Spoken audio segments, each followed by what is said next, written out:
We go. So, welcome everybody. This is a little daylight out. We're going to do a morning stream today.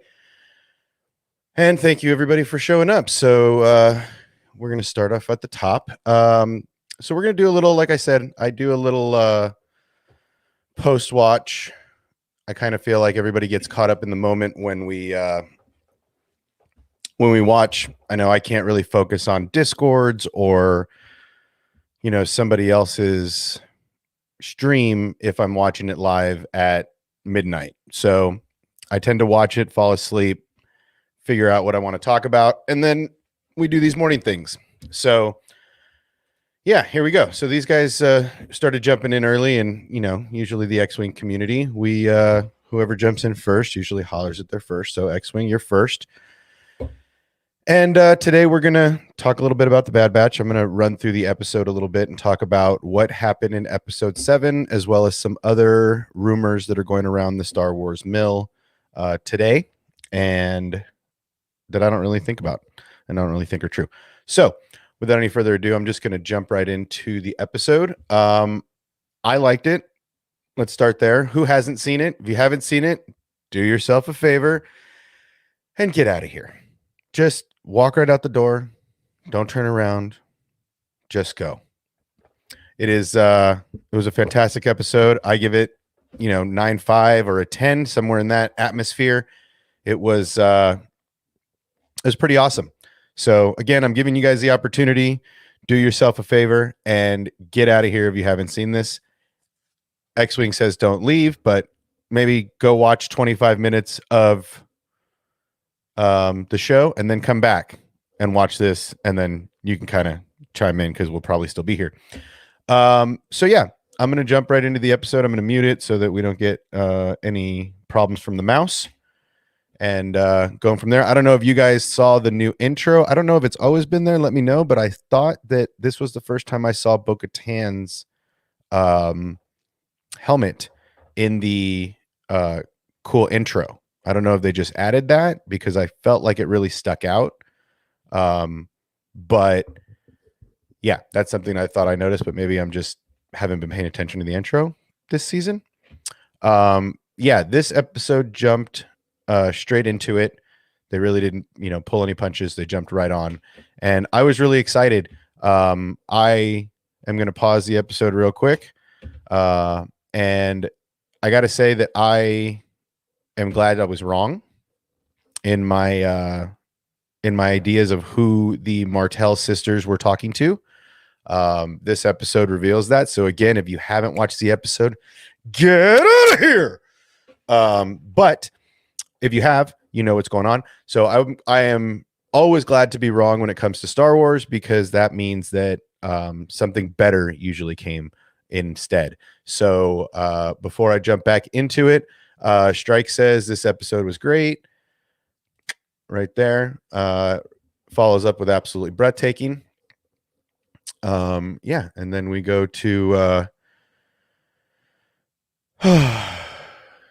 yeah, we just jump back into it. So yeah, good. Hello, Jacob. Welcome. Again, if you guys haven't liked the video already, make sure to smash the little thumbs up and subscribe. Go to the Discord, hit us on TikTok. Everything's the same name. And so we're going to jump back into it. So yeah, this episode starts out with the guys getting trailed and in a gunfight. Now, we all know that the ship is not at its best right now. They've kind of had to do some patchwork here and there, and it's not in its finest form. It's taken some damage going in and out of these missions. So Tech and Echo are basically trying to keep this bucket of bolts together. So they got 3 bogeys on their tail, and they start taking damage. And the lizard that they were hired to acquire, of course, it's probably from Sid's backwater bar. But anyway, this cute little lizard gets out, tends to be a terror, but Wrecker is getting a little beat up. And we're starting to see him take more and more head damage. Everybody has been anticipating Wrecker going off. So, maybe that's coming up soon. But yeah, so it's uh it's definitely Sid. We see she's in the bar, and then um everybody's going to do their thing. Tech and Echo take the lizard back, and Hunter has that almost forced feeling that he knows something's going on. He looks over in the corner and sees a couple of normal patrons and a hooded figure. Now, that cloak looks familiar from the last episode with the Martell sisters, so that is probably who we're going to see and reveal. We see Wrecker and Omega kind of being kids and going to get something after a successful mission, almost like Wrecker would scratch it on the walls on the Camino barracks. So Sid gets a lot of money for this bounty that they were out for, because basically the Bad Batch are bounty hunters right now, or mercenaries, a better interpretation of what they do. And Sid gets into an argument about money and starts listing off expenses that the guys didn't know they were taking. I love X-Wing's theory right here. Sid is Bosk's mom. Change my mind. Put up a sign, put up a table, grab a chair, and go and change his mind. So the two Star Wars nerds jumped in and were saying, go clean your room, young man. So we see Omega and Wrecker getting some snacks. That must be their post mission. And then the big part of the episode shows up. The two normal patrons, what looks like a Dathomirian. No. That's one of the pirate. I don't really know their species. I'm not great on species. But one of the Hondo Arona gang pirates from Rebels. And they're trying to muscle around the hooded figure. Sid and the boys start talking again, and then boom, we hear some blaster fire. Now, I can tell the difference between blasters, and I think there's only like a couple of different variations, but I always feel like certain blasters sound a lot like Han Solo's old blaster. And that's what that's what I heard. And then the hooded figure basically chases off at these two patrons, and we see blue and white clone armor. And there it is, ladies and gentlemen. The biggest part of the episode, in my opinion. I'm going to pause it on his beautiful bald head. But Rex shows his face. Obviously, now we see that the hooded figure was Rex, that the Martell sisters were on this mission for to gather information. Who else but Rex would know that these tactical droids held so much information on how to beat the Empire? Because he basically wrote, him and Cody basically wrote every security measure and every single battle plan that the clones used. So he knew that these tactical droids had more information on how to defeat clone regiments than anybody, even probably more than Cody and Rex. So that's a big part of where the rebellion starts. I mean, Rex even says it later in the episode, spoiler alert, but he says, he fights for the Republic. He's always fought for the Republic. And so yeah, this is a big thing here. Rex showing up and us finding out that he got all that information from the battle tactical droid, and then he's taking that information to fight the Empire. So big moment. Again, I'm super pumped. I think it's probably the best. How do I put this in plain? It's probably the best way the Martell sisters could have ended up in the Bad Batch, right? Everybody was anticipating Ahsoka. I at this point, I am a firm believer that Ahsoka is off finding her way to Rada, however you guys want to say it, whatever your accents is. It's like Omega. But I think Ahsoka's already on her way to Rada. She's trying to disappear. I mean, it's hard for her species to disappear as a whole. Humanoids, I think it's a little easier to change your hair and your facial features than it is for Ahsoka and Rylothians and all these other species. It's hard for them to change their appearance. They can't just change the color of their features. So that's a big part of it. Now, I think that Ahsoka is out there trying to disappear, trying to find her way.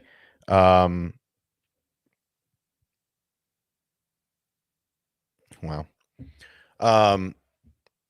So yeah, I think that basically this is the best way the Martell sisters could have been in. Ahsoka might have dropped Rex off with the sisters, knowing she can trust the Martell sisters, because there's not a lot of people Ahsoka can trust right now. Everybody, all the clones is a big no. Rex is the only clone that she knows that doesn't have an inhibitor chip. Anakin's dead, in her knowledge. Kenobi and all the other Jedi to her are dead in the Purge. So there's very few people that Ahsoka knew outside of the Republic, outside of being a Jedi. And so this is in my opinion, I think the Martell sisters are they are the only people that Ahsoka can trust, because they're not associated with the Jedi or the Senate or anybody else. They're completely invisible to the Empire and to the what up, Aiden? To the rest of the universe. They're just blips. So what better people to enlist? And they have a ship. She knows that they're resourceful, that they can get things done.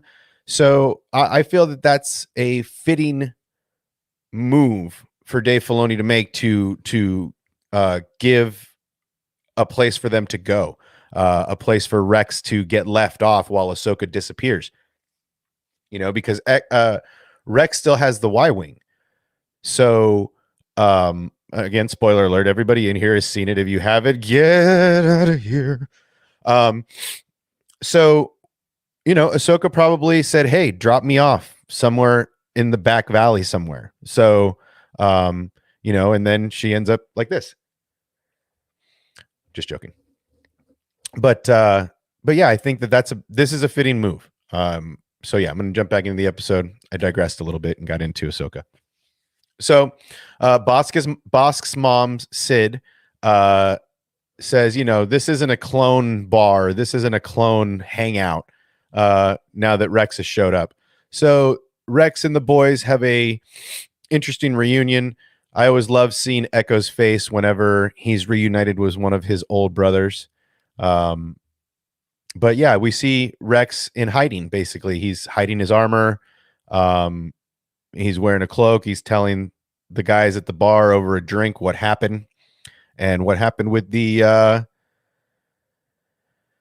what happened at the bar, or what happened with Order 66. Now, here in just a second, Echo and Rex have a nice, it's good that you're still alive, brother. And we go back into them having conversations about Order 66. How did you guys make it out? What happened? And they have a little banter back and forth until Wrecker and Omega show back up. And Wrecker runs over to Rex and gives him a big bear hug. And it's great to see their brothers. Wrecker puts him down, and then they introduce Rex to Omega.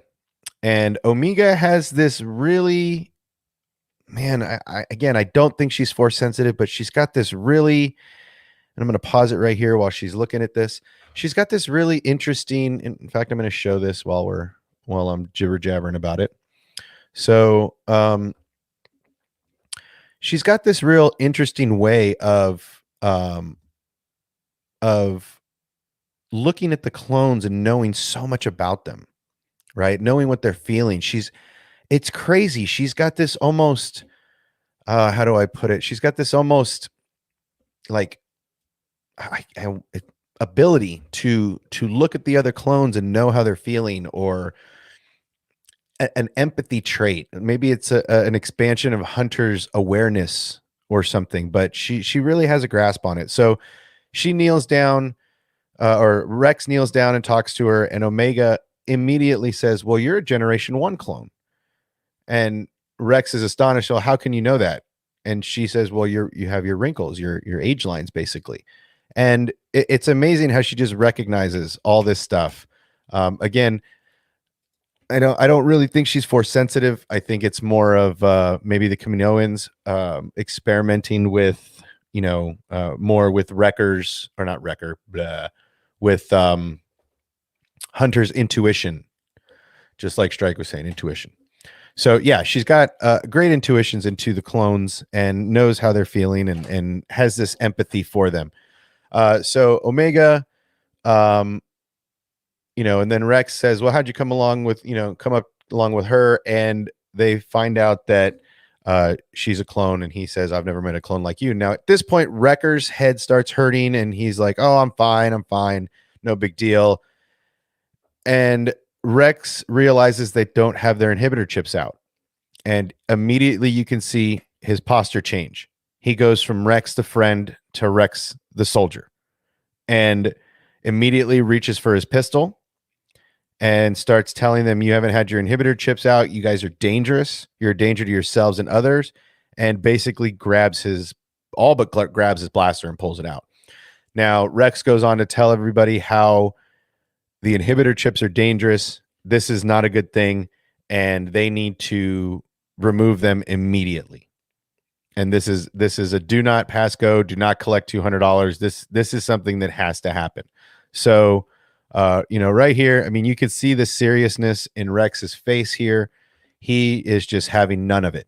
It's, you could see, I'm going to play a little bit again. If the mouse copyrights this, they can copyright it. Go ahead, mouse. I dare you. I'm not playing the audio.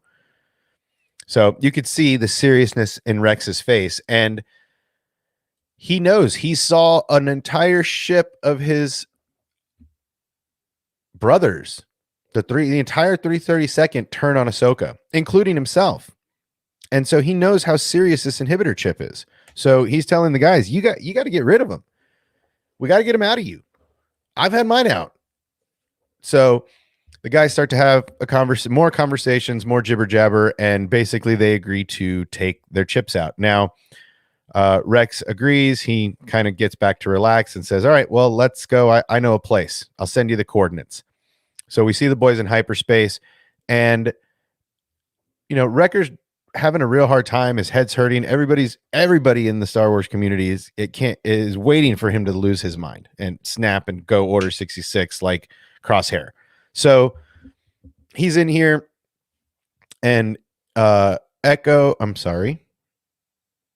Tech and Omega are designing an inhibitor chip locator. And he was saying, based on Rex's head scan and their head scans, he can deduce where the inhibitor chip is. So Tech walks away, and Omega kind of translates Tech's jibber jabber and gives everybody the Reader's Digest version.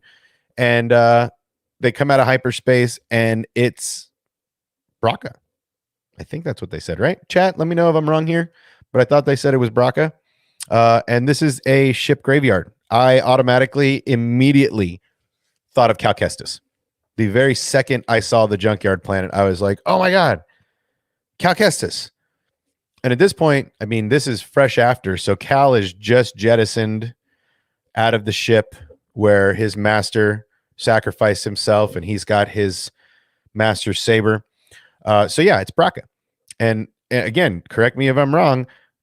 Is that not where Cal Kestis is? Is that not where he ends up as a scrapper? So yes, X-Wing. Thank you guys. You guys are totally keeping me honest.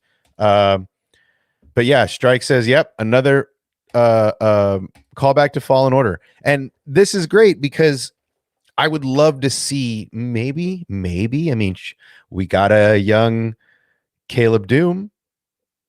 Could we get a young Cal Kestis? Could they do another throwback at some point? What do you guys think? Would that be, I mean, I would love to see a young Cal Kestis, figure or Rex or somebody picking him up and, giving him to the Junkers. I can't really see Rex doing that. But, is this where he ends up? He would, yeah. Again, here's another great thought by X-Wing, sitting on a roof somewhere in the scorching heat.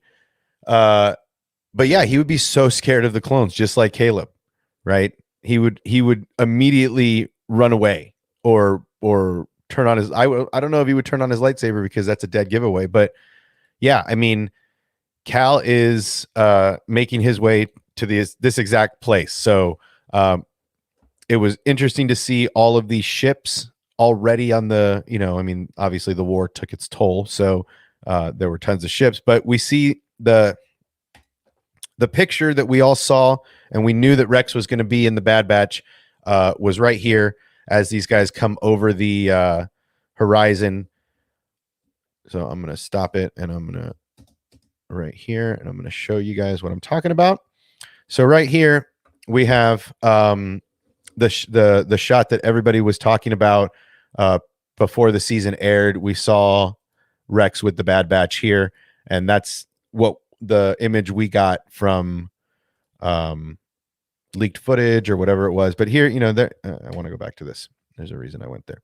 So this is what I was talking about with Rex. Oh, I'm going too far, silly rabbit.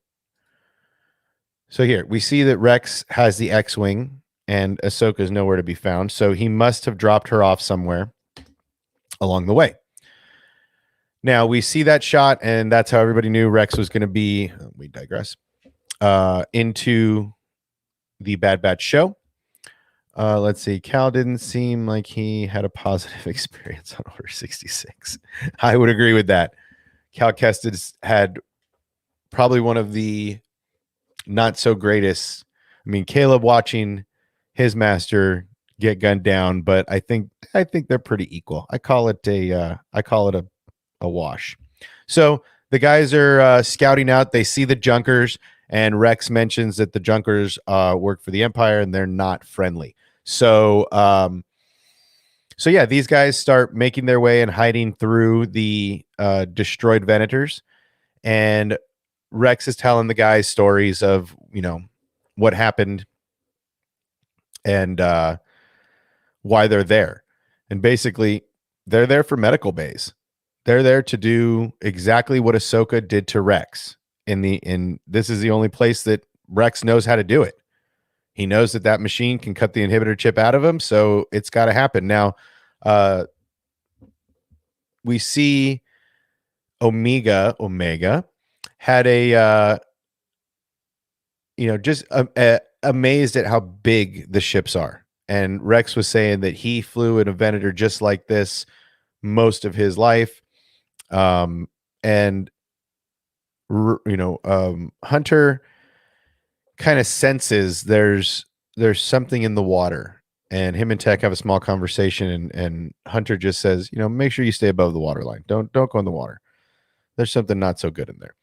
So these guys are walking across these Venators, and to the one that Rex knows there's probably a working medical bay, and they all climb into the Venator.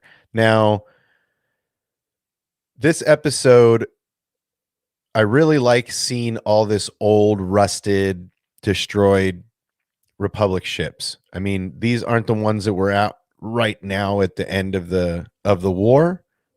The Empire has taken over those and are building Star Destroyer class ships, not Venator class ships. But it's cool to see all of these ships before we see them in Fallen Order with Cal Kestis, because you see so few of them. Now, I just had a thought. Guys, I just had a crazy idea here while I'm watching this. And this is why I want to do these things, because I'm watching it again for the second time. Hopefully you guys are tagging along if you can on your Disney Plus and watching also. But I get these ideas with you guys. I mean, yes, I'm chatting to this and you guys are in the chat and there's no one here with me, but my brain goes through it again and just thinking about the whole Cal Kestis and the whole first intro to the game where you're running around as him jumping across these ships and you come across a Jedi fighter, right? You can't get in it and you can't really mess with it, but there's a Jedi fighter right there. Maybe we're going to get to see who flies in. Maybe a Jedi will show up in the next episode when these guys are done, when the Empire shows up. And we're going to get to see whose Jedi fighter that was. I'm going to end up playing Fallen Order again here soon, guys, just so you're aware. Whoa. I'm going to end up doing some live streams of me gaming on Fallen Order. Again, I do not pretend to be a good gamer. I'm going to put that out there right now. I am not a good gamer. I love to play, but I'm awful. I'm like that. I'm like the kid who wants to play sports, but like rides the pine pony. That's me with games, guys. So we're going to get here in the chat for a minute. X-Wing getting in. Ooh, I'm guessing you like that idea of maybe getting a Jedi landing on Braca to help the guys, and then the X-Wing or the Jedi cruiser stays there. Cruiser, Jedi fighter stays there. I like that you guys are good. Generation 1 hit hard thinking about that Rex saw so much death in one day. Man, Rex has seen so many of his brothers die in the Clone War. If you really think about him and Cody and their journey, they saw so many of their brothers die under their command. So yeah, Rex has seen some stuff. Okay. Frackin' dope theory. Yeah, we're gonna have to make a video about this week. I might even make the video and jump on a live stream with our friends from the council, from the Boomer Council. But yeah, I think that's a fun theory that I might need to explore before the next episode. So that might be in the works, ladies and gentlemen. That would be sick. 2 Star Wars nerds. I think that would be a lot of fun. I'm gonna have to start cutting footage to maybe put that together, or maybe get some of that footage in the gameplay and cut it in. But yeah, I that's why I love doing these things with you guys, man. It's it gives me more opportunity to explore this, not just by myself, but with the community. So make sure you guys are telling your friends, get in the Discord, invite everybody in. We're going to be here. I mean, I'm only like 6 minutes through the show because I keep getting off course, but that's what these streams are supposed to be about.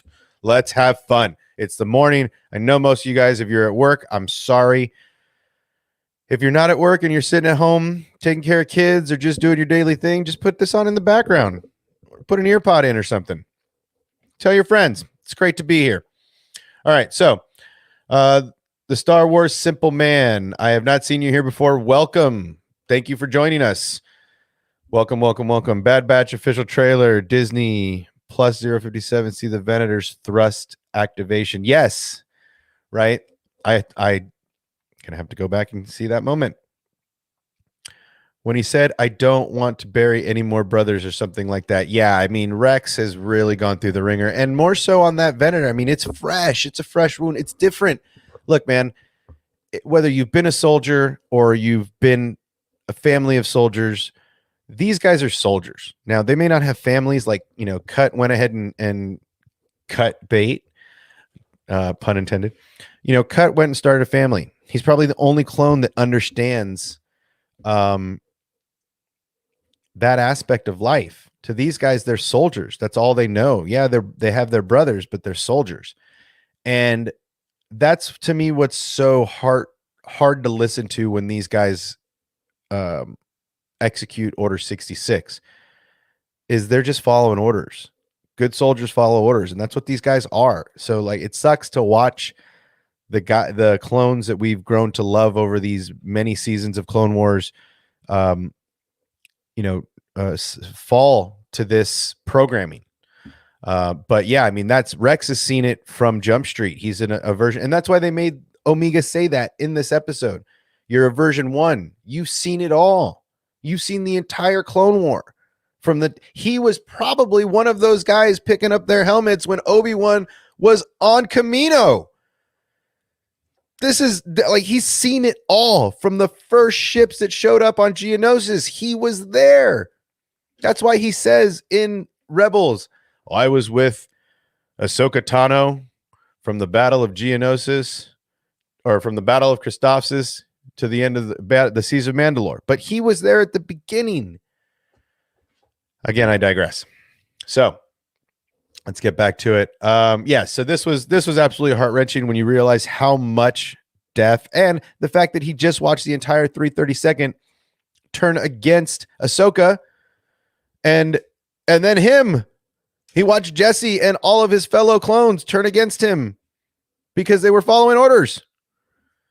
Again, I digress. So, do it. I am going to do it. Yeah, two Star Wars nerds. Everybody agrees with you. Ripped our hearts out, and then good soldiers follow orders. That's the tough thing to realize is these guys are just doing what they're programmed to do. Um, let's see here. Aiden getting in on the action. Anyone think we could see Cal show up? I was saying that earlier. What would be cool would be to see maybe. Oh, see, here's again. I'm gonna give away all my juice, all the juice that's flowing in my head. I think that if we see Cal Kestis, it's going to be a young Cal Kestis. Maybe we'll see his escape pod. Maybe we'll see him with his friend. What is his name? Grath? Was his name Grath? Guys, help me out here.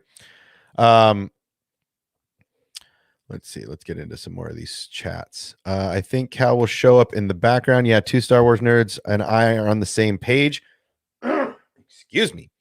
I think Cal will show up in the background, Easter egg, but even then, I don't think it'll happen.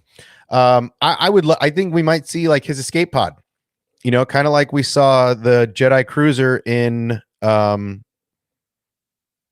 or not the Jedi cruiser. I keep saying cruiser because I'm seeing a cruiser right here. These guys are in a cruiser. The Jedi fighter that we see in Fallen Order. We might get one of those kind of backgrounds. So I'm not too sure. See you later, Star Wars Simple Man. Again, smash that like button before you get out of here. Share this with your friends.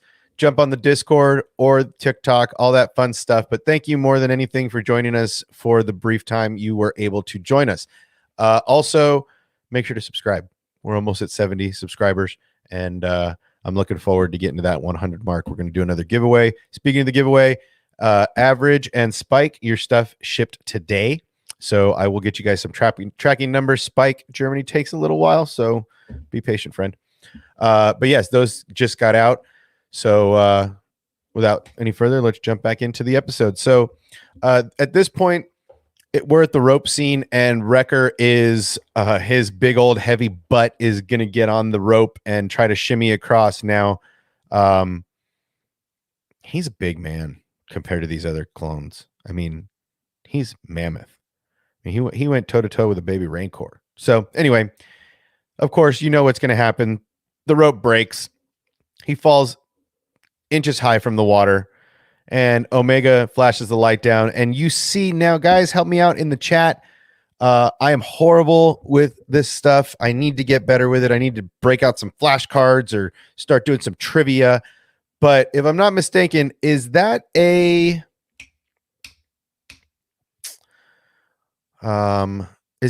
the same creature that tried to eat Baby Yoda, right? What is it, guys? Help me out. Not a Rabbernack. It's not a Sarlacc. I'm trying to think of what it is. I don't want to jump on Google. I'm going to have to jump on Google. But it's the same creature. Here it is. I'm going to show it to you guys. It's the same creature. Bam. If I'm not mistaken, that's the same creature that tried to eat Baby Yoda in The Mandalorian. Prove me wrong. Come on, guys. Help me out. But anyway, I'm going to look it up real quick. Creature that tried to eat Baby Yoda.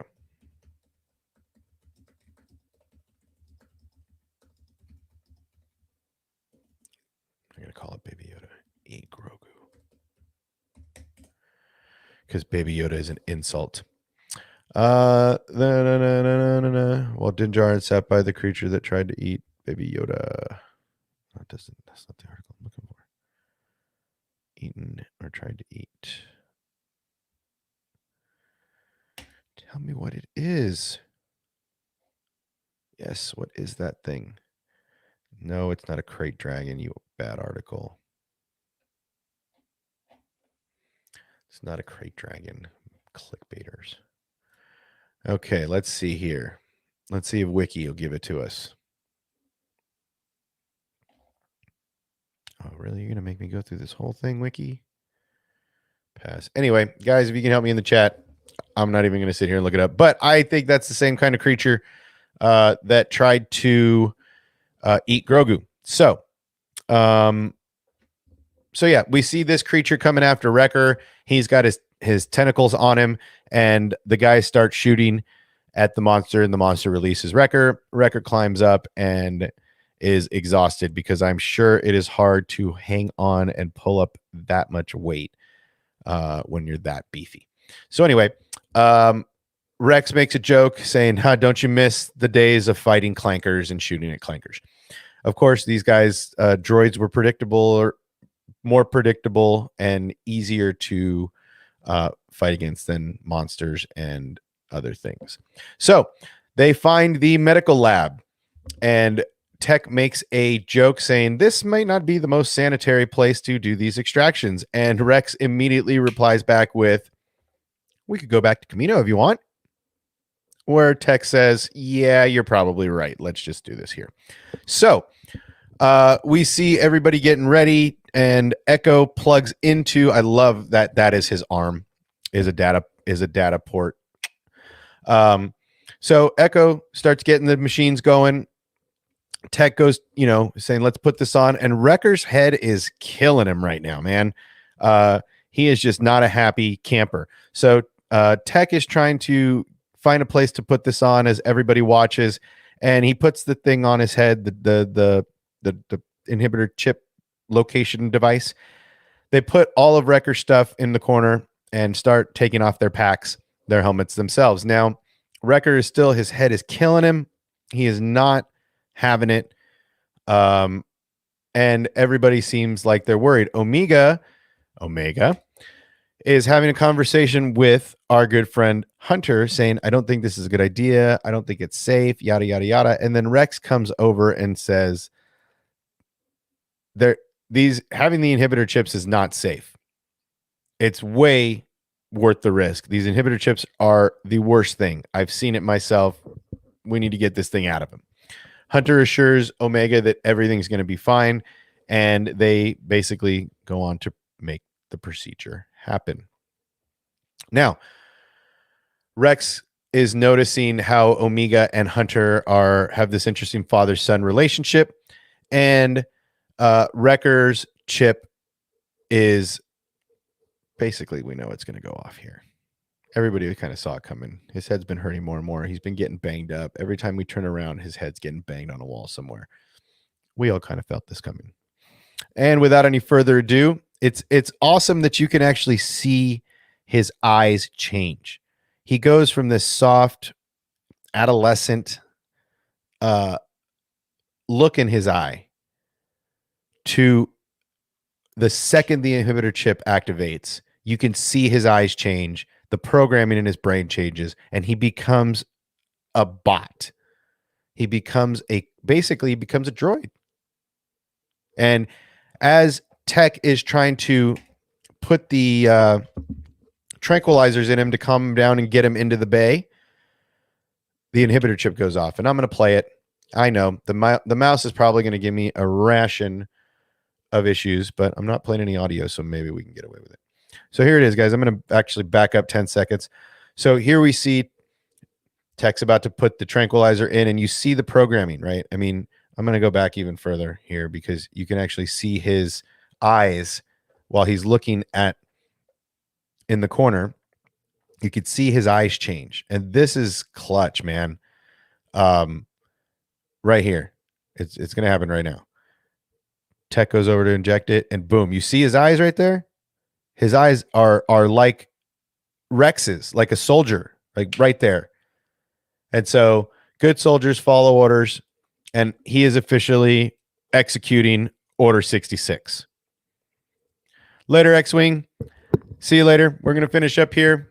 Be careful out there. It's hot. Hydrate, hydrate, hydrate. So yeah, let's see what Strike had to say, since X-Wing has got a scoot and boot. So we will catch up with you later, friend. I look forward to seeing you on some other streams soon. Strike, I was legit thinking Record would kill Tech in that moment. At least for a brief moment, I thought he was going to snap his neck. Yeah, I mean, Record's a big dude. I think he could snap his neck if he wanted to, but I think he maybe wanted to blast him. He went right for his blaster. Let's see. So, same, I got scared. I also screamed. I think everybody kind of held their breath a little bit at that moment. We were all worried that Tech was going to be our first Bad Batch casualty to Order 66. So we see Wrecker after he throws Tech, he kneels down and almost like, man, how can I describe it? Almost like a cowboy, right? Like a gunslinger, right? He grabs his helmet off the ground and he puts it on ever so slowly and then grabs his gun, right? Like it was so Western to me. I saw so much Western in that moment where he throws off one guy and throws him into a wall and then bends down and puts his hat on and then grabs his weapon. It's just an awesome way to look at it. So there's a gun battle breaks out. Rex's blaster gets knocked out of his hand. Wrecker's got his gun and he is just shooting him up. And of course, now we have this full fight scene. It's 5-on-1. Everybody's trying to, make Wrecker relax so they can get that inhibitor chip out of him. But this goes on for a little while. Omega stays with Tech and make sure that he's okay while the other guys start to scramble and basically try to subdue their friend. Their friend is literally trying to kill them right now. I mean, the biggest dude on the team is trying to kill the entire squad, and he's smashing them. I mean, really, he's just smashing them. He throws Echo into Rex. They both pass out. Hunter comes out with a big old tube and starts trying to beat him up. Wrecker jumps on his back and tries to guillotine him and go to sleep, and then Wrecker just knocks him out on the wall. I mean, it's an amazing little fight scene. It just goes to show you how awesome each of these guys are, but that Wrecker is, he's the Hulk to them. So then Omega starts to shoot at Wrecker, and this is an interesting dynamic based on the beginning of the episode where they were eating candy together like a couple of kids going out for treats after a good day of school, so to speak. So, but Wrecker's not Wrecker right now. Wrecker is just another clone programmed killing machine. And he says a lot of the things that you hear from the clones. Good soldiers follow orders. It's all treason. He's spouting all these things off because that's what that chip is programmed to do. Anybody that doesn't follow Order 66 has to go. Kabosh. Do not pass go. Do not collect $200. You have to go. So Wrecker and Omega having their own scene. Again, this is just a complete 180 from the scene earlier. Wrecker's looking around for Omega, and she is afraid she's going to have to shoot her friend. Now, that blaster is as big as she is. That blaster has to be like at least half of her weight. I mean, she is really covered up. So Wrecker finds her. He pulls it. The sheet metal she was hiding under. Omega begs for her life, but Wrecker says anybody in violation of Order 66 must be terminated. And she's like, Wrecker, I really don't want to shoot you, but if you catch me, I'm going to shoot you. And she's about to pull the trigger. Wrecker grabs the gun away from her, and you see her innocent eyes looking up at him, and Rex saves the day. He stuns him, and he saves Omega, and everybody's exhausted. Now, cutscene to Wrecker in the medical tube, and they're cutting out his inhibitor chip. Now, Omega is obviously upset. Wrecker and Echo have a small conversation about this, and Tech puts his 2 cents in about how this may or may not be successful. So everybody's got their theories, but we see that the procedure was complete, but he's still unconscious. So he's in like a little sleepy poo, little coma from the procedure. Now, these chips weren't really designed to be taken out, so there's a little bit of regeneration time, maybe. Maybe there's some residual programming that went on in the brain, but I'm not too sure. But Omega wants to stay and hang out with him, and Rex mentions, maybe you should take her out for some fresh air. Maybe she could use some fresh air. To where Omega says, the hell with you guys. I'm sitting my butt right here until he wakes up. She pulls over a chair that's 3 times her size and sits next to Wrecker and keeps him company. Now, we see Rex looking at his helmet, kind of going over the last part of his life, maybe, or maybe thinking about how long that helmet and him have been together and what battles they've been through. So Wrecker wakes up. Omega's happy, Tech's happy, everybody's happy because that means that everybody can survive the procedure. His chip was activated, so it was active in his brain. There could have been some real problems with ripping that thing out right after Order 66. I mean, I guess not because Rex made it through it. But anyway, we see these guys, Tech's got a snazzy haircut. I'm going to back up on this and show you guys his snazzy haircut. But, everybody's happy. Everybody has a good moment. And then we see this little scene right here. Again, if the mouse will allow it. If not, take the stream down, whatever. So yeah, here we have Tech sporting a fancy new haircut because he just got his inhibitor chip taken out. And we see Wrecker, he's got his scar. Now, Omega didn't have an inhibitor chip, so we didn't have to worry about her going Order 66 on us because she doesn't have a chip from what they're saying. After this Wrecker walks over and tries to make amends and says he's sorry. And there's that innocent, kiddish look in his eyes again. I really enjoy the character development in the emotion you see just from their eyes, just from the glare or the way that their eyes look. He's back to being a kid again, right? Without the inhibitor chip. So anyway, Omega breaks out the snack, mentions it's a successful mission. Tradition is tradition. And they go back to being friends. All is forgiven. And they eat some snacks together as friends. Now, these, I don't know, must be delicious. But we cut out to Rex. He's having a conversation with somebody. I don't know if it's the Martell sisters. I doubt it's Ahsoka. If anything, I'm guessing it's the Martell sisters because they're this small chain of rebellion. Maybe Saul Guerrera is in the mix. That tactical droid thing seemed like a Saul Guerrera kind of mission. Send 2 young girls in to make it or not. Seems like a Saul Guerrero tactic. Sacrifice is part of the plan.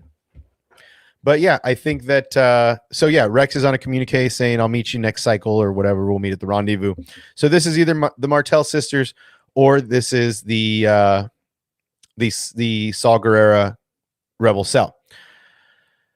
So we see Wrecker. I'm sorry. God, I keep getting these guys confused today. We see Hunter come out and have a conversation with Rex. Oh, Aiden's back. What's up, Aiden? So Aiden jumps in the conversation right away and says Saul is a huge extremist. I agree, man. Saul is a huge extremist. He is not afraid to sacrifice pieces on the board. Aiden also goes back and says, please, not the Martell sisters. I don't think we're going to see these guys again. I think this is one time we might see Rex and then it's out. I mean, unless they come back to destroy the clone facility at some point with the Saul Guerrero rebel cell. But guys, you got to get comfortable. The Martell sisters are back and they're here to stay. They're back and they're here to stay. No. But yeah, I think they're part of Saul's cell. So if we see any more of Saul Guerrera and his lovable band of misfits, I honestly think they're going to be there. And Rex is obviously going to be a part of that because not only was he part of the Clone War from the Battle of Geonosis to the Siege of Mandalore, but he was also there from the beginning of the rebellion until the Battle of Endor. So Rex saw all of the Star Wars. Put that in your cup and drink it. I think it's amazing. I think Rex has a unique perspective on everything. I mean, he watched everything from the Battle of Geonosis, where they rescued Anakin Skywalker and Obi-Wan Kenobi, and then becomes Anakin's commander, captain, to the Siege of Mandalore, where he watched his brothers turn on the Jedi and become something they were never meant to be. It's pretty sad. So yeah, Rex saw it all. And that's why he wears such a heavy burden, because he saw it all, and that's why he wants the Empire to not exist, because they're the ones who he knows that the whole thing was a plot. He knows at this point, he knows everything. So yeah, it's a big thing seeing Rex here in this episode, and seeing the weight he carries after him and Ahsoka part ways. So we see last scene here, guys. We're coming up to the end of this stream here shortly. So we see Hunter and Rex having a conversation, and this is what I was saying earlier. Hunter talks about, well, you're still fighting. The Republic's gone. And Rex mentions something beautiful. He basically says, I fought for the Republic when it was a Republic, and I still fight for the Republic. Basically implying that the Empire, even though it transitioned into, or the Republic that transitioned into the Empire is not his Republic. And just like Anakin says, I, brought peace, prosperity, and all that to my new Empire. Rex still views Republic as the way to go. And he still fights for the Republic all the way to the end, to the Battle of Endor. So, oh, come on, you guys. Let's get out of the Martell sisters and Snoke. Get your heads out of the gutter. So yeah, so Rex and Hunter are having this conversation, and basically Rex says, you should join us. And Hunter says they just don't know where they are in the universe right now. They don't know where their place lies. And they both tell each other, basically Hunter tells Rex, if you need us anytime, anywhere, we're here for you. Now, at this point, Hunter still has his inhibitor chip in. His hair's not cut. Got Tech's out. Echo's was probably taken out when he became the spy for the Separatists. And Tech got his out. And so we've got now 3 out of the 4 guys have their inhibitor chips out. So I hope Hunter gets his chip out, because I would hate to see him be the next one to turn. I hope he's on his way in there to get his hair cut. I think we're going to see Wrecker or Hunter with an awesome mohawk, or is he just going to shave his head outright? What do you guys think? So we see the last scene in the show. I'm going to show it again. If the mouse has a cow, have a cow, mouse. So we see here, Hunter goes back into the ship, and the Junkers go back in and let the Empire know that there's 4 Rebel clones.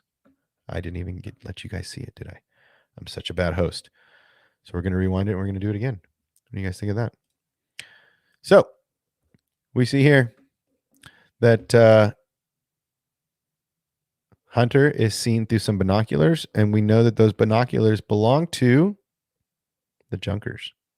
And the head Junker says, alert the Empire. There's 4 Rebel clones here. And that's it, guys. That's the gist. That's the whole episode. Broken down for you. Rewatched. A couple of awesome ideas sprung from this. I am really excited to explore. But yeah, man, I think that they're doing a great job with the season. I think everybody can agree that was a 10. I think an 11 because you brought Rex into the mix. But yeah, guys, I couldn't be more pleased with these episodes. And I'm going to continue to do these on Fridays unless anything else prevents me from being here on Friday mornings, probably about 10 o'clock. I want to make it easier for the international community to join us for some stuff. I know that we do a lot of stuff at 5, 6, 7, 8 p.m. And for you guys, that's just the worst time to do it because it's the middle of the night for you. Yes, there are some people. There's 4 people here. I get it. Everybody's at work. You can't exactly put a Star Wars stream on when you're at work, sitting at your desk or on top of an air conditioner or wherever you do your work. But I also want you guys in the international community to be able to join us and to be able to engage in the conversation without it being 3 a.m. or like I think Spike was last week. We're watching the sun come up in his background. So I want you guys to join us, even if these streams are just for the morning people.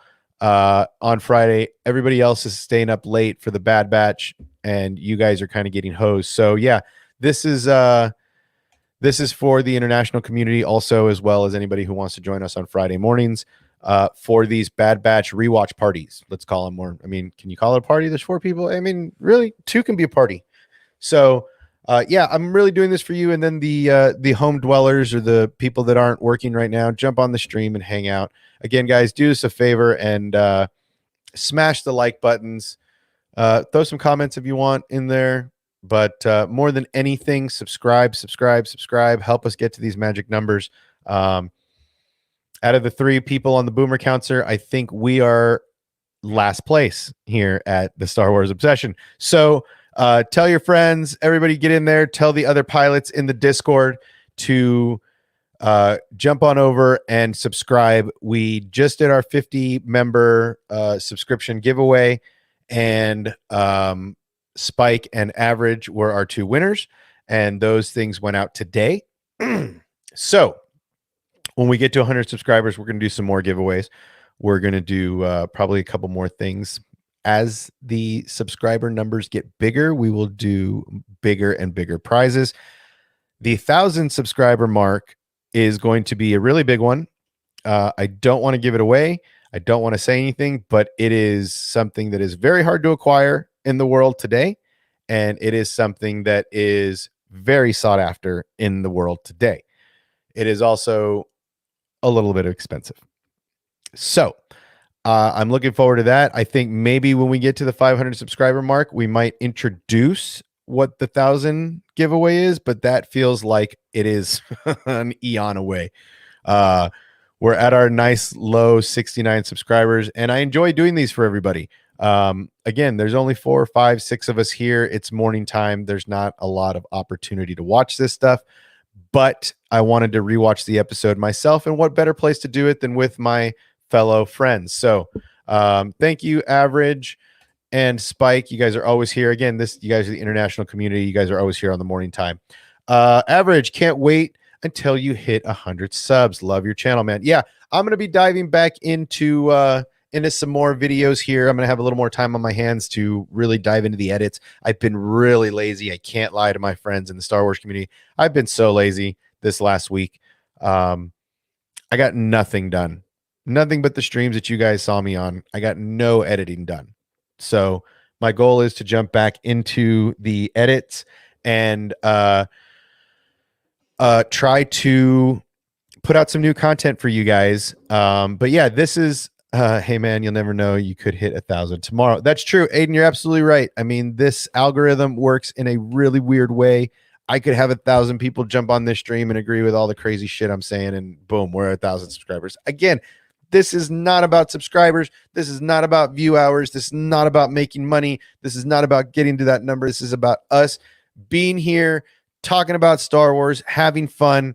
Money is not my driving force here. My money is not my driving force in life.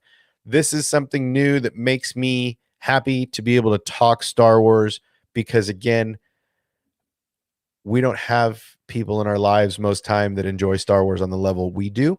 And this is a fun environment to get this stuff out of us and be able to talk to like-minded people. So thank you guys for joining us. We are just about at the hour. I'm going to round this out to just over an hour just because it's fun. But I do want to tease what we're coming up with next. So I'm going to take that moment to jump in here. Also, we're going to do, at the end of the stream, any of you guys that want to jump in, Average, Aiden, Spike, if you guys want to jump in, I'm going to put that up for the next 15 minutes, 20 minutes. Let me know in the Discord if you want me to send you the link, and I will do so. Just whether you're in the private, hit me on private on the Discord, or hit it in the chat. Aiden said sure. So let me send you guys a link real quick. And we'll talk about what you guys thought about it. That way it's not just me jibber jabbering about jibber jabber, the whole jibber jabber in time. So where is Aiden? Where are you, Aiden?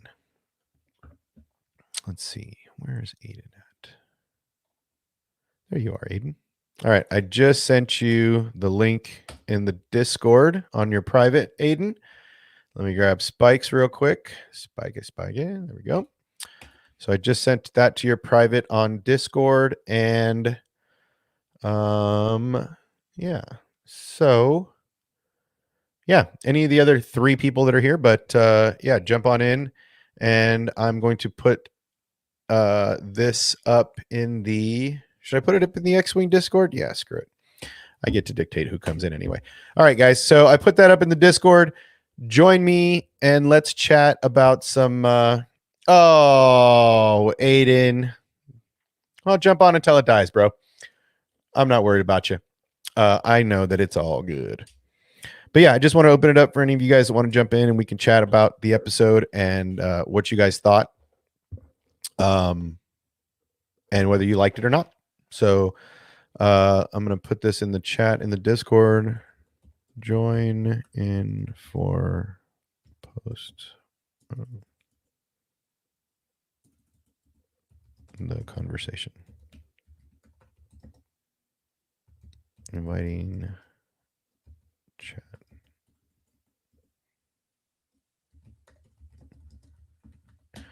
Okay. Okay, so Strike's here from Germany. What's up, dude? How's Germany? What's up? Yeah. My buddy's actually coming out to Germany to do a gaming. I guess you guys have a gaming thing going on next month out there in Germany. I'm really not up to date. Like been Me neither. really busy, but yeah, I think there's definitely like a gaming, like a EA or some kind of gaming show or competition, something coming out there. So I could imagine that. Yeah. Yeah. So yeah, man, Germany's in the house. Everybody, what's up? What'd you think? Dude, great. Right. Like, I think like maybe best, maybe second best, and according to the first episode. Yeah. Yeah, dude, it was awesome. So much good stuff. I mean, yeah, just everybody was so pumped to see when Rex was going to show up. I guess that's kind of been the big anticipation. Yeah, right. We all knew it was coming because everybody saw that image online and everybody was all about it. But yeah, I think that everybody was kind of waiting for that moment, and we finally got it. That's the payoff everybody wanted. Is Rex going to help them get those chips out of their melons? Yeah. And the funny thing is, like, I maybe like kind of expected it like a few episodes back, but I really didn't expect it this episode for some reason. Like, I really was not thinking it would be Rex. Right, especially after the Martell sister episode, everybody's like, "Oh, well, who is that? Are we going to get an Ahsoka moment?" I love that they kind of threw it with him covering his armor but still wearing his armor. I love that he shed his armor, and it was a little different than the comic in that sense because he left his helmet. In the book, in the Ahsoka novel, I think he leaves his helmet at the burial site with Ahsoka's lightsabers. But he does have the helmet in Rebels. Right, that's what I'm saying. So I that's something that was off different from the book, like the lightsaber. I mean, oftentimes there are differences, yeah. Oh, for sure, and honestly, if that's one difference, I don't care. Yeah, that's not one I'm really calling the Disney hotline to complain hotline and saying this is unacceptable. Disney, you fucked up again. You messed this up, Disney. But I might have to create that hotline just for giggles. But yeah, I mean, it was a great episode. I loved seeing Braca. For me, that was such a cool callback. And in fact, I just put my PlayStation 4 up in the studio and I hooked it up to my switcher so we can do some live streaming. Nice. So I'm going to start streaming Fallen Order. And I'll probably put it on easy. I don't want to sit there and bang my head against the wall in Jedi Master level. I mean, that's not fun for anybody. You're going to watch me do the first, I won't get past the intro a level. Guys, sorry, we can't do the walkthrough. I'm done here. I'm done here. So yeah, I think, and I did it. I played the game twice. I played it once through blind, trying to figure out what to do everything, and then I kind of went through with a plan and complete every treasure and every secret and all this stuff. Yeah. Now I do have a thought. I was gonna kind of wait for this until we got there in the game, But maybe the idol we see in Fallen Order of Yoda is actually Grogu. That's a good one. Maybe it's Grogu. I didn't know. Oh yeah. Yeah, right. Right. Because Yoda would have been I gone. might have to watch some gameplay back to that. Yeah, right. I mean, just popped in my little head. Just talking about going through it again. So yeah, there was something. Yeah. Yeah, I mean, everybody was like, "Oh, the Yoda idol. Maybe it's a Grogu idol. Maybe something in that temple was telling Cal that there was a little green dude running around somewhere." I mean, I'm not underestimating the mastermind Filoni. I know, right? Right. All right. Let's see what Solonic has to say. Solonic says, "I'm not a good gamer. I'm sure you'll do better." Well, I mean, I made it through the game, and let's not lie, I played it on easy the first time, and I played it on harder the second time. But I'm not playing it on Jedi Master like some of these guys. Some of these guys are like Jedi Master and just smashing the game. I don't get it. I can't do some of the like special where you're fighting this and that in the special arena. I can't imagine how some of those guys are beating. Yeah. All of these characters in those 3 or 4 death troopers coming at you at once, or they probably played a lot of Dark Souls. I guess, man. Or what was the other one? What was it mimicked after? I mean, the fighting mechanics are very Dark Souls-y, I guess. There was another game that people played a lot, and I can't remember what it is, but basically it's the same controls for most of those style of game. And but yeah, I'm gonna go through it again now that we're starting to catch some of these Easter eggs in this season of Bad Batch. I love that they went to Braca. I hope that when the Empire shows up, that a Jedi comes out in that fighter that we see in Fallen Order, and that's how that fighter got there. Because everybody's scratching, where did this come from? And it would be awesome to see like I don't know who's still out there. Kit's not out there. Who's the one? Voss. Would be awesome to see him come out. Right. Yeah, and I mean, the fighter is like the fighter was like on top of like the normal like armor plating, so it wasn't like the flight deck or where a fighter would normally be put in, but it was on top, so it wasn't in like must have flown there or something. Mm-hmm. Well, and I would be cool because this would be the time where the hell do you go? Like you're on the run. Where do you go? And what a great place to hide. Right. Or hide the ship, and you're hiding a ship in a ship graveyard. Yeah. So no one's gonna be like, oh, that one doesn't look as rusted as that one, right? But there's obviously a medical bay. So if you know how to turn that stuff on, if you've got a droid, you're in good business. There's probably rations somewhere in a lot of those. Yeah, for sure. They probably didn't just take everything out and go through them. They just threw them in the atmosphere and here you go, Braca, and they land where they land. So there's probably rations. There's probably, water and all that. I mean, what a great place to hide. Yeah. I mean that's why Cal Kestis, had such an easy time hiding, but it did make it easier in a sense because like they just wanted workers, so they weren't that keen on like actually looking up the history of the workers. So, and they didn't care about kids, right? The kids were doing this stuff. They're like, oh, you're nimble and you're not afraid. Go up to that top. Go up to the highest climb up there. Do this. They don't care about you. So yeah, I mean, I could totally see. I would like to see maybe the pod in the escape pod would be cool. A cool little Easter egg. Yeah. But I would also like to see I could see Dave Filoni being like, so didn't we see a Jedi fighter in Fallen Order? Yeah. That's exactly how he would if he would think about it. It was probably like, oh yeah, what was there? And if he wouldn't remember correctly, he would be like, Sam, do you remember? Oh yeah, there was a fighter. Yeah, exactly, man. Yeah, X-Wing, we're still going. We just finished. Again, we get sidetracked when I start. What's up, X-Wing? And chatting about moments, but we were just discussing the Braca scene and how we we're talking about Dave Filoni's thought process right now. So yeah, I could totally see Dave and George and and Favreau sitting in an office somewhere, and he's got his black cowboy hat on, and they're drinking coffee in the morning. He going, so I'm writing this Bad Batch episode, and they're going back to Braca. They're going to Braca to remove their inhibitor chips. Wasn't there a Jedi fighter in Fallen Order on one of those ships?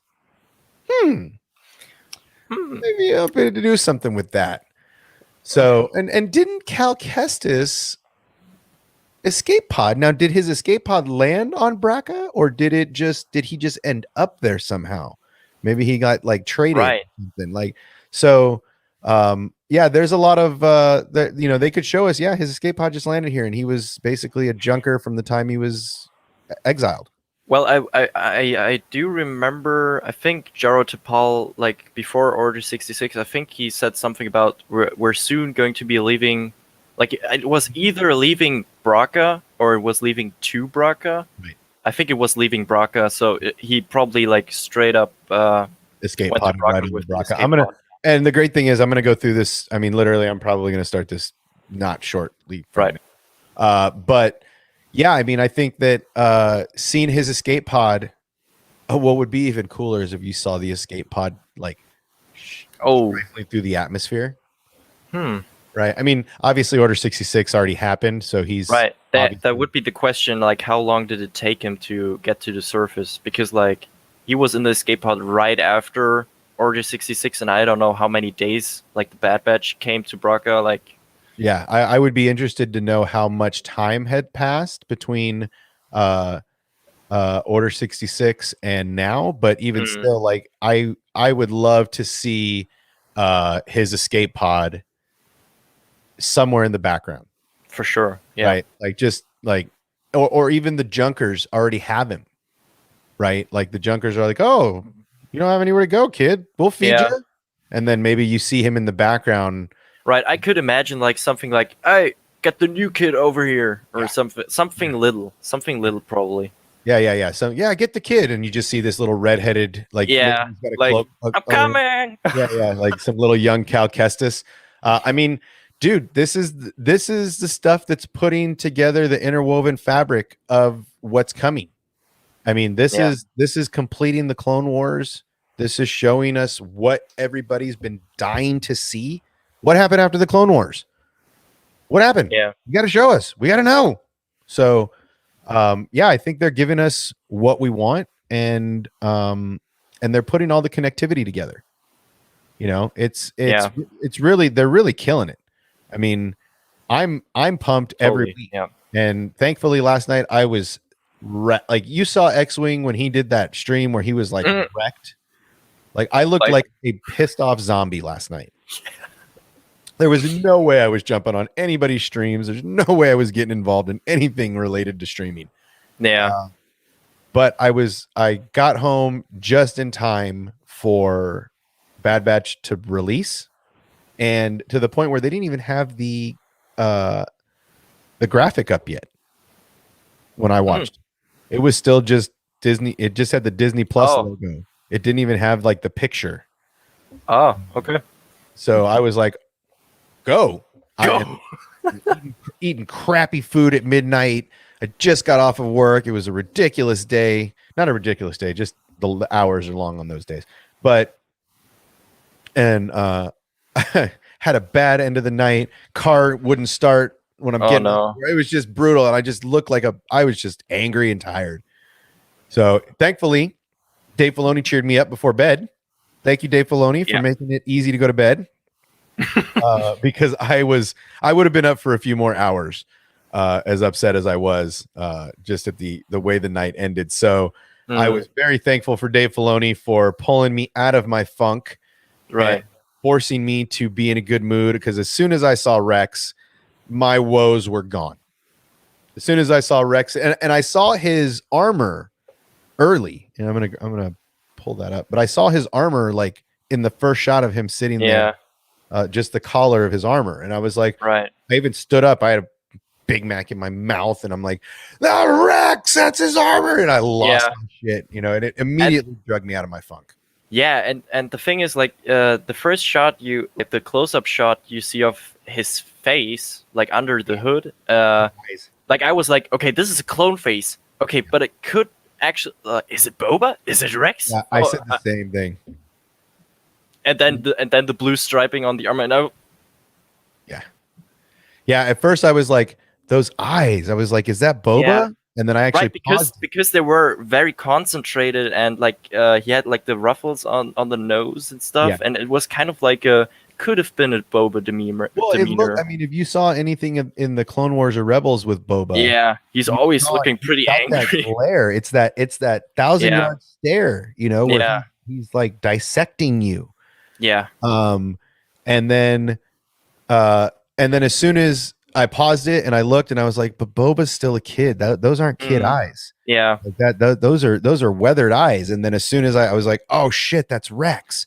And then they pulled out and you could see his armor went in the blaster. I was like, oh, it's Rex. Yeah. I was so pumped. It was awesome. It was great, man. It was great to see his character in the aftermath of everything that happened, and he's still reeling from it. You know, he's not through it yet. It's still fresh. And also, like, what I really loved about the interaction between him and the Bad Batch, like, obviously, yeah, he met him, but I think like that's one of the things that I really liked about it was like the fact that when he basically like understood, okay, you guys still got your inhibitor chips. Yes. Wait.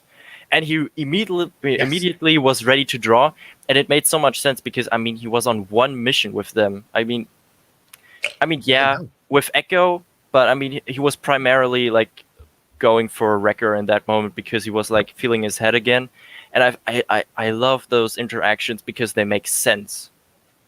Well, and they mimic what happened to Rex on the Venator with the 332nd. It mimics that moment where he's trying to not fall to the programming. He's crying because and telling her how to, like, it's crazy that all the other clones, and he is an older clone, so maybe the fact that his brain is more weathered, they weren't maybe designed to be alive that long, you know, because the Kaminoans want I wouldn't be surprised. to find more. Honestly, you know what I mean? Like, they were doubling age physiology, all that shit.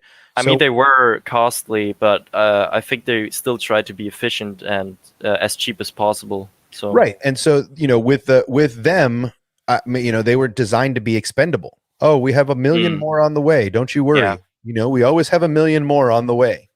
And so for Rex, maybe they weren't, you know, designed to last that long, and they were expecting the chips to not need to be functioning that long. But you know, he fought his enough to tell Ahsoka find 5s. Right. And Wrecker fought it for just a second. Crosshair didn't even fight it. He's like, I'm in. Yeah. I'm in. I'm in. Shooting Jedi kids. Yeah. Yeah. So yeah, I think that, you know, Rex fought it and told Ahsoka how to, you know, what was going on in the only words he could mutter out of his mouth because he was fighting, but even he fell to it. And that's why that moment you're talking about where he's grabbing his gun, that's why that's so impactful. He's like, yeah, I know you guys are legit, but whoa, you still have your chips? What the? Yeah. Whoa, you have chips? Whoa. Yeah. And it all comes back. It all comes back. It's all a boomerang, man. It all comes back. And then even more further, now Star Wars theory and a lot of other people were like, you know, does she have a special order? Does she have a special inhibitor chip? Does she have a special like Order 99? There's been a lot of all over. I've been seeing it on theories when he chats about it. People are like, oh, she's got special, whatever. And he's mentioned it a couple times. But really, now they've shown us that she doesn't have an inhibitor chip at all. She doesn't need to go under the knife. She doesn't need to get in the tube. They all mentioned she doesn't have a chip. So that automatically cuts that out of the table. She can't be controlled, right? And maybe that's because she was a prototype. Yeah, exactly. Because, like, she wasn't meant to be like a battle. She wasn't like mass produced. I mean, the Exactly. Bad Batch weren't mass produced either, but I mean that's a bit different than Omega. But Well, and at the yeah, same time, um, maybe that was the next phase, was to do a clone of that generation and that model mm, with an inhibitor chip, right? very well possible. Yeah. Maybe she was the first of that generation of clone, and maybe they hadn't gotten to testing it with inhibitor chips. Mm, So I honestly think that she's a genetic specialty. Something yeah. about her is special, and I think the only way that they could complete whatever experiment they're doing with her, it had to be a female clone. I mean, there needs to be some sort of reason why they chose to do it that way. Or here's a really crazy one. Maybe they're trying to breed clones with clones. Ah, okay. I mean, I mean, really, maybe, we don't know, but I mean, yes, they're cloners, but maybe they're trying to create a unique version, and they need like a clone a to give them- original donor, maybe. yeah, And yeah, a new original donor. Yeah, because it wouldn't really be a copy of a copy at that point. no, it would be something new again, sort of. Would be something new. This is over. Like I have no idea if this would work, but I mean, we could theorize. That's the thing, man. I mean, she's special somehow. Whether she's an early force using attempt, or whether she is an attempt at mixing all of the Bad Batch abilities in one body, in one host. But she's definitely special. And I've thought about that too. I've thought a lot about, they've mentioned what 3 or 4 times now between the Clone Wars and now, how Bob or Django's donation Mm, it's degrading. is degrading, Mm, and how that's why the original deal with Lord Tyrannus was that he would live on Camino, so they could constantly get fresh sample. mm, And when he died, their sample went away. yeah. So, that would be an interesting way to recreate a new sample. I know it's crazy, Yeah. and that's very long term, but they never told us. Yeah. Does she I age mean- at the same rate as the clones, or is she like Boba? We do not know that yet. I mean, it's also like too short. I mean, Right? yeah. Well, I mean, either they were really good at like keeping her a secret as like very small baby, or she was growing at a very accelerated. Maybe it's speed. more. Maybe it's like maybe that's what's so special about her. Maybe she is maybe she grows at 4 times the rate. I would Right. love to see that. That would be really cool, is if we saw her That- growth spurt out of nowhere. Yeah. Like I don't know, maybe like in the And maybe that's Yeah. why they have to go back to Camino, is to see if they can reverse it. Because they reverse Rex's aging, and Gregor and Wolf. They stopped their accelerated rate of growth. Otherwise, they wouldn't have made it all the way to Rebels, and to Yeah, Endor, for possible. that matter. right. Because I mean, what, the entire Clone Wars spanned 10 years? Clone Wars? No, it's not 10 years, right? Or is no I mean, it started when Anakin was like, Was he 19? he was still 18, 19, and then he was like, what, 25, 21, 23. So 5 years, let's call it. I'm looking. Like I'm not quite sure. So it's from 5 to 7 years. it's 3 years. Wow, that's nothing. Yeah. Okay, so it's 3 years, the duration of the Clone Wars. So he lasts 3 years, and then all of the Empire, which is 19. So he's 21 years at the end of the Empire. Or I'm sorry, he's 21 at the beginning of A New Hope. Right? Because Yeah. that's when Luke is 19. So 19 and 3. So he's 22-ish years old in clone years. So that's In 40. Clone, yeah. That's 40 something, and then the duration of the Empire, or at least from the time of A New Hope until the Battle of Endor, is what? How long was that? Luke was 19. Yeah, I Probably the think same, like probably about 2 or 3 years. right. I think the span from A New Hope to Jedi is about 3 years. Yeah. So Rex is about 25 in clone years. So that's about right, I guess. Yeah, Maybe they cool. did Or stop his accelerating. I mean, he's a grandpa at that point anyway. So I mean, he's 50. I mean, in legit clone years, I mean, they doubled yeah. acceleration. Well, Or- it depends at what point they stop the accelerated aging. Mm-hmm. Well, and he was a first gen, so Right. he was one of the ones we saw when Kenobi visited Camino. Mm. So, yeah, I mean, I'm very curious to see if they give us any of that stuff. But I mean, Rex has seen it all. I mean, Rex Yeah. really could, and honestly, I've always thought R2 was the storyteller. I've always felt like R2 was telling this entire story because he's seen everything. But Well, I mean, he's still. I mean, from the Phantom Menace until Jedi. well, I mean, further up until Return. If you want to count that. I mean, even still, but he's there. Yeah. Right. You know, and yeah. So I mean, I've always thought R2 was the storyteller.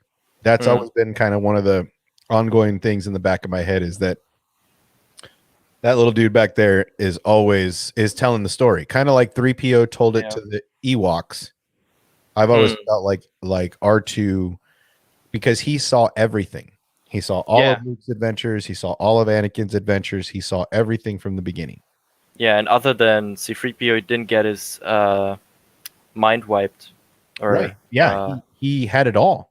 Yeah. You know, and then he went, you know, and if you go into the sequels, you know, he's there at the end. He's there when Luke's temple burns down. He's there when Luke decides I'm peacing out. You know, if you need me, here's my address. And he's the only one that gets told. So yeah, man, I feel like he might be the original storyteller. I would love one day for George Lucas to come out and say, yeah, you know, R2 was telling the story through all along. Yeah, like this was from his point of view, really, which would be really. I'd be down for that, to be honest. Me too, and that's because I love that droid. I mean, that droid is. Who doesn't, honestly? I mean, I've always said Ahsoka is my favorite character. I lie because it's really the droid. It's really R2 beeping in the background every time you say Ahsoka is the best one. He's I mean, really, that's always been my favorite character. And then Ahsoka came along and I'm like, oh my God, she's the best Jedi. So she's my favorite Jedi, but R2 has always held a special place with me, just because I feel like he's the anchor. He's everywhere. He's been in everything. For sure. I wonder why he didn't tell nobody that Anakin was Vader. He knew the whole time. He was there. Yeah. He was there. You watched the whole thing. The little bugger wanted to see some action. And he didn't say shit. He didn't say a word. I knew the whole time. Anakin's Vader. Dots connected. Game over. Boom. Boom. But no, he let everybody think that Anakin was dead. You knew. Obi-Wan was probably like, come on. Let's have some fun, dude. I mean, yeah, it was. And then, you know, that's the thing there too. He was there when Luke and Leia were born. He knew. You knew. And then he gets to Tatooine. You knew he was there. And then you see him for the first time and you're like, I don't know this dude. Who's this Kenobi guy? I only lived like What? most of my life with this guy. Who is this guy? Yeah. And then Kenobi's lying too. Kenobi's like, hey, shh, don't tell him we know each other. Yeah. Right. Right? Don't tell him. Shh. Don't give away this. Don't spoil the secret yet. I got a lightsaber to give him. You know how this goes. It's just crazy. Like that's all the Kenobi series is going to be. It's like Kenobi checking on Luke and being always like, "I wasn't here. You Yeah. didn't see anything." You didn't see me. No one saw me. I wasn't here. Nobody knows nothing about no lightsabers. Don't sand people. Let's work some deals out. I really hope we see some sand people negotiation. Oh, dude, with the negotiator, 100%. I can't wait. I can't wait. I want to see him doing all that. Like, mm-hmm. Right. I want to see it all. Like, I hope we get and like him learning the Crate Dragon roar, like the high pitched sound. Like, yes, please. Yeah, I can't. Yeah, like, oh, I'm gonna give you this, or I'm gonna show you this, or something, and then they're like, okay, well, if you ever need to scare off anybody, here's how you Crate Dragon. I don't think the whatchamacallit, the sand people are really gonna teach him that, but I mean, he learned it somewhere. So maybe he learned it from. Maybe he like sort of fought or had an interaction with the Crate Dragon first, before Mando. Ooh, or maybe he saw the Crate Dragon eat the Sarlacc. The Sarlacc? Wouldn't that be awesome to see Kenobi sitting on a hill watching a Crate Dragon eat a Sarlacc? And then he learns the roar. Then, like, he's like, "Oh, that scares everybody." Yeah, that would be some dope. I would subscribe to that. There's so much good stuff that they could do and that they will include in this series. I'm pretty sure. That would be my dream Kenobi scene. I think right there would be, aside from all the cool shit, that would be one of the coolest creature things to see. Is like, oh yeah, this Sarlacc, the Crate Dragon lives in a Sarlacc pit, and you're like, yeah, nobody lives in a Sarlacc pit. And then you see Kenobi on a hillside just watching the battle royale between a Sarlacc and a Crate Dragon. Like, that would be epic. Yeah, dude. I just so much good stuff comes out. So much good stuff. Yeah. We have such a good time not being serious, but just throwing things against the wall. And honestly, sometimes I have to go back through the chats because I forget the ideas we have. Of course, I can't forget because now we've got half of X-Wing's Discord making lightsaber Leia and Princess of Alderaan artwork. So obviously that's not going anywhere. I mean, telling you, I think we're gonna have to make some shirts. I think it's. I mean, I'm sure I will get so much stuff from from somebody. Well, I mean, look what happened to Drunk 3PO. He had his rebellion shirts that I thought were dope. Right. Yeah. And that, they made the kibosh on that. They're like, well, you can't sell our stuff. Okay, well, can I give it away? Like, can we do giveaways then? Because I got like 4,000 shirts sitting in the back. But yeah, I mean, that the lightsaber Leia and Princess Luke of Alderaan was hilarious. I really I couldn't get enough. I laughed so much. For sure. But yeah, man, thanks for coming in and chatting. I always enjoy hearing your guys' thoughts because we can really get into stuff. It's really a good time. It's not, nobody takes anything serious. Nobody has, there's less hate running around when we're talking about good Star Wars stuff. And like I said, there's like 5 of us because it's daytime. I'm hoping some of these guys catch some of this later. I'm hoping some of the community gets a chance to watch later and to kind of jump in on some of these ideas we're having. But I wanted to do these early streams on Friday because, like I said, I think you guys kind of get hosed. You guys get to watch the streams at midnight. Yeah, it's probably daytime, but it's not a great time. I mean, actually, I take that back. The watch parties are probably a great time for you guys, right? Yeah, it's 9 or 10 in the morning. 9 a.m. It's the other streams that you guys get hosed on. Right. Yes. So normally, like the community streams and stuff, that's mostly like for us, it would be like 3 a.m. about that time. And that's why I want to kind of do these things. I want to try to do more daytime stuff and then nighttime stuff with the guys. But Mm. you know, if two Star Wars nerds can jump on during the day, cool. If X-Wing wants to jump on, cool. But I feel like you guys get hosed a lot. You, the English community, the whole European community kind of gets hosed because you guys don't have, you know, it's 9 hours ahead. So when we're doing our 6 p.m. streams, it's like 3 in the morning for you. I mean, literally, one night I watched the sun come up behind you. It was pitch ass black Dude, behind you. I was And we're watching the sun come up. I was legitimately like in my head I was thinking like, okay, nobody noticed, please. That Oh no, we noticed, bro. We so noticed. It was definitely. I literally was like visually picturing Brayden being like, strike, go to sleep. yeah, for sure. And that's what I'm saying. It's tough for you guys because it does screw with your sleep schedule and it does, you know, it's hard. Well, So that's more of why I want to do these daytime things, is that, you know, I want the European community to know that, you know, we want you guys to be involved. So totally appreciate it. yeah, man, tell that. And that's kind of why I want to do these morning ones, because I know that the watch parties live are great for you guys because that's 9-10 in the morning. But I want to start doing more of these daytime streams. Maybe I'll do more of what Josh does, maybe at 8 in the morning if I'm not working that day. I'll jump on and do a morning stream and we'll go through some news or stuff. There's a couple things I'm holding on to right now that I'm going to end up doing either another live stream or a video on. But yeah, I think that maybe we'll do some morning news. Maybe I'll start jumping on the tweets and stuff in the morning and see what the Star Wars news is for the day. And maybe we'll just do 30-minute streams in the mornings that the European community can get on. And if there's people here in the States that, or on this part of the country, world, that want to get up on it, then cool, even better. But right. I think that we're missing an opportunity to engage with you guys because a lot of you guys peace out right about the time where we're like 2 hours in.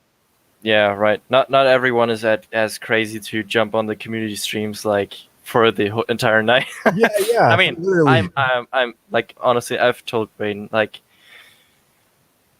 I'm like, it's all about like enjoying yourself, and honestly, like, I'm having a blast on the community streams and like also like the other streams on the weekends, and honestly, like, yeah. No, we are too. I mean, that's why we're doing it. We're doing it to, you know, I have this conversation a lot. There's not a lot of people in my circle that can dive this deep. There's not a lot of people that they're like, oh yeah, I've seen a few movies. There's not people that have watched Rebels 4 times from start to finish. Yeah. Have literally watched the Clone Wars 6 times from start to finish. And in chronological order. The Clone Wars, that just pisses me off. I wish the Disney Mouse, if you're listening, Mickey, damn it. At least give us an option on Disney Plus to watch the Clone Wars in chronological order. I mean, you already got the work. Like, you didn't have to do anything. Like, at least make it chronological. Around. Just don't even put episode numbers on it. Just next. Yeah. Right? Just put 1 through 100. Don't put seasons. Just put 1, 2, 3. Don't do anything crazy. You already have the descriptions. You just have to take out the season number and number it 1 to 150 or however many episodes. Yeah. Just for, and it's really only the first 3 seasons. Really, after the 4th, 5th season, they really started going in chronological. It's that first season that is just a goddamn nightmare. And it really, like, especially like as a kid, when I grew up on Clone Wars and the prequels. So, dude, like, it messed me up at some points bad. Like, I think the most like irritating thing was like the one with Domino Squad, because like you start off on Rishi Moon and then later on you get the training, and then the episode after it's the attack on Kamino that would come it's totally bonkers, mind-blowing. It's so irritating. And so Disney, if you're listening, Mouse, it's a good idea. Just give us another tab. Yeah. Right? Clone Wars regular, Clone Wars chronological, Clone Wars Pro. You know? I mean, anything, dude. Give us, because I like to watch it in chronological order.